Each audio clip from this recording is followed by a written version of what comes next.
Magandang umaga po sa bawat isa sa inyo. Welcome back to our 365 Bible verses everyone should know. So maraming salamat po sa bawat isa sa inyo na gising na alas 5 ng umaga. So right now ginagawa ko tong video na to 2:30 AM. Mamaya tapos na to ng alas 5. Gusto ko lang pong batiin yung mga followers ng Panginoong Jesucristo, believers and followers of the Lord Jesus Christ na nasa Tarlac, no?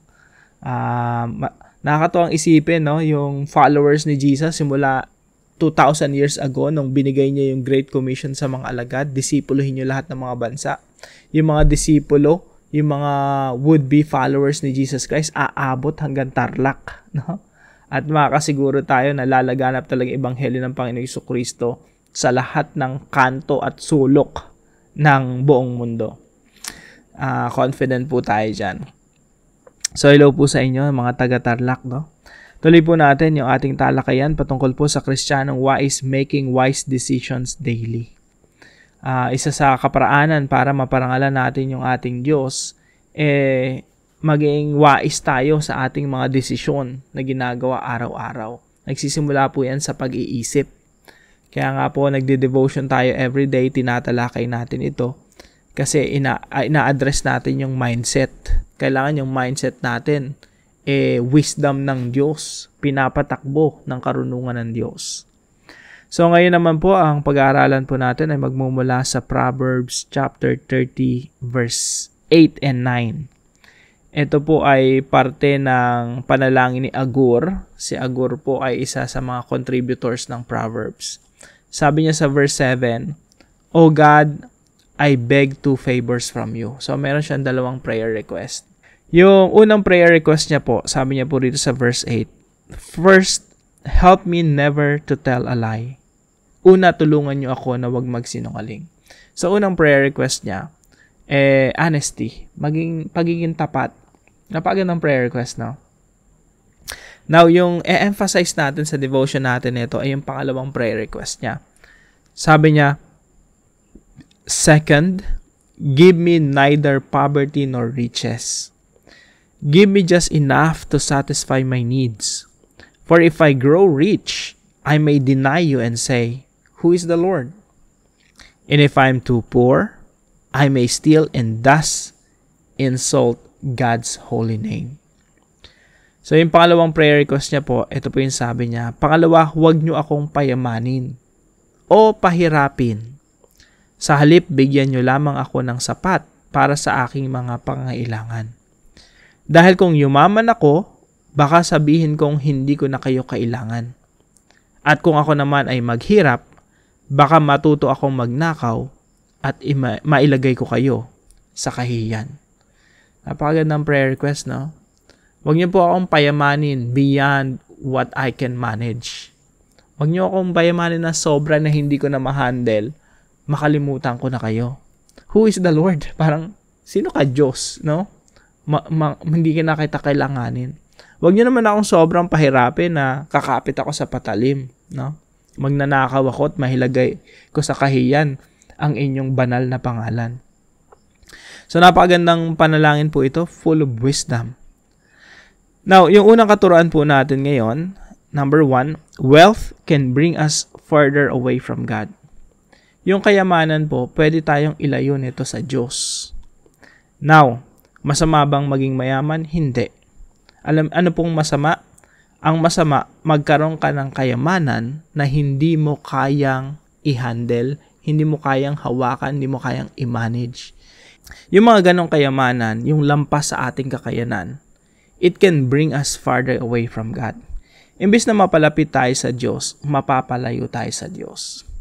Kaya dapat ang panalangin natin kapag humihingi tayo ng tulong sa Diyos or yung provision ng Diyos, hindi lampas sa ating kakayanan.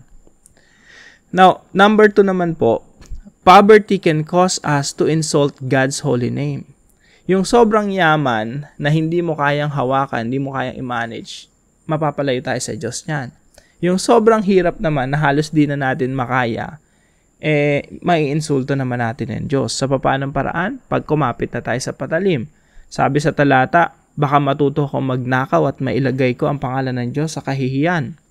Kaya minsan po sa sobrang hirap, ng isang tao ay gumagawa ng masama. Pumapasok sa mga masasamang gawain, natututong magnakaw, magsinungaling. Kaya po, yung sobrang hirap at sobrang yaman na beyond, lampas sa ating kakayanan upang i-handle, parehong masama. Kaya sabi nung panalangin na to, Lord, wag niyo na po akong payanamanin ng sobra na hindi ko kayang i-handle. Wag niyo naman akong hayaang maghirap ng sobra na may lalagay ko kayo sa kahiyan. Number 3 po, ito yung tamang panalangin. Ito yung moderate. Ito yung nasa gitna. Sabi dito, a wise person prays for sufficient provision. Ang isang taong wais, ang Kristiyanong wais, ang panalangin niya, kasapatan ng Diyos. Kasapatan ng provision ng Diyos. Now, kaya po pag nananalangin tayo, no, ang panalangin po natin yung sapat sa kakayanan natin. Yung pag binayayaan tayo ng Diyos ng pagpapala or kayamanan, yung kaya lang nating panghawakan or i-handle na nakakalugod sa pangalan ng Diyos. So we pray for sufficient provision. Hindi tayo nananalangin ng sobra sa kakayanan natin. Halimbawa ako, alam ko sa sarili ko, kapag kumikita ako ng sobrang laki, let's say 1 million a day, per day, or let's say 2 million, 3 million per day, siguro yung mga maliliit na kita siguro, magpo-focus pa ako sa YouTube, no? Magde-devotion pa ako everyday. Pero pag binigyan mo ng mga 2 million, 3 million per day, baka nagliliwaliw na ako sa Europe, diba? Nagpapapasyal-pasyal na lang. Nagpapasarap na lang sa buhay. Possibly. Pero kasi ngayon, ang mentality ko, kung meron akong ganong yaman, ibubuhos ko lahat sa mission. No? Ibubuhos ko lahat sa ministry. Yung panalangin po na mainam, yung sufficient provision. Yung kasapatan ng Diyos. Yung pag binibigyan ka ng Diyos, yung sapat na kaya mong i-handle. Yun yung pinapanalangin natin. Now, number 4, kapag humihingi tayo sa Panginoon, we're also asking for wisdom. We must pray for wisdom to handle God's wealth. Tandaan po natin, lahat ng meron tayo, kahit piso lang yan sa bulsa natin, sa Diyos yan. Wala kang pagmamayari, wala kang pagmamayari. Lahat pagmamayari ng Diyos. So, we pray for wisdom. Pinapanalangin natin sa Diyos, Lord, bigyan niyo ako ng karunungan. Paano ko magamit lahat ng pinagkakalob niyo sa akin? Tandaan natin, kahit piso yan, sa Diyos pa rin yan. At kailangan natin ng karunungan paano natin gagamitin yung kayamanan ng Diyos na pinagkakatiwala niya sa atin. So we must pray for wisdom to handle God's wealth. Now, ano naman po yung application natin dito? Number 1 po, pray that wealth brings us closer to God. Panalangin natin na bawat provision ng Diyos, bawat yaman na binibigay sa atin ng Diyos, bawat sweldo, napapalapit tayo lalo sa Diyos. Okay? Now, yung sweldo kasi o yaman, kinikita sa negosyo, pwede kasing sa sobrang laki, mapalayo ka sa Diyos, makalimutan mo si Lord. Or priority mo na yung trabaho mo, priority mo na yung business mo, pinagkakitaan more than God. Possible yon. Kaya dapat ang panalangin natin, Lord, pag meron akong blessing sa'yo, meron akong wealth, dapat mas lalo akong mapalapit sa inyo. Tandaan po natin, wealth should bring us closer to God. Hindi tayo dapat inilalayo ng kayamanan sa Diyos. Number 2 naman po, pray that we will be able to honor God. Ipanalangin natin na masamba natin, maparangalan natin yung Diyos kahit na sa panahon ng kahirapan. Yung hindi tayo kumakapit sa patalim, pag meron tayong matinding blessing sa Panginoon, pinagpapala niya tayong pamilya natin, may kalusugan, merong lahat ng pangailangan natin natutustusan. Now, kapag nawala lahat yon, dapat nasasamba pa rin natin ang Diyos, napaparangalan pa rin natin ang Diyos.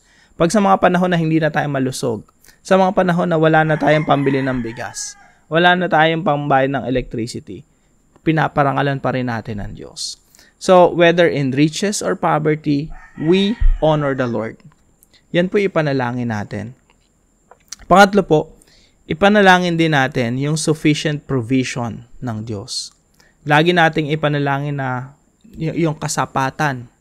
na mga kaloob ng Diyos para matustusan tayo araw-araw.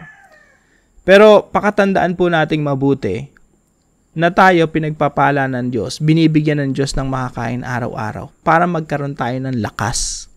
Nagkakaroon tayo ng lakas upang magamit natin sa paglilingkod sa ating Diyos. So wag niyo pong isipin na pag binigyan ka ng Diyos ng pagkain, kakain ka para mabusog. No. Kakain ka para magkaroon ka ng lakas, magamit mo yung lakas mo sa ikararangal ng ating Panginoon. Laging may purpose ang provision ng Diyos. Hindi yan para mabusog ka lang o sumaya ka lang. Kumakain ka, of course, to enjoy your food for the glory of God. At the same time, you know that you are eating food para magkaroon ka ng energy, para maging productive ka, para maging kalugod-lugod yung mga ginagawa ng iyong mga kamay sa harapan ng Diyos. So, we pray for sufficient provision from God. Sapat na pangailangan, pinagkakaloob ng Diyos sa atin. Yan yung pinapanalangin natin.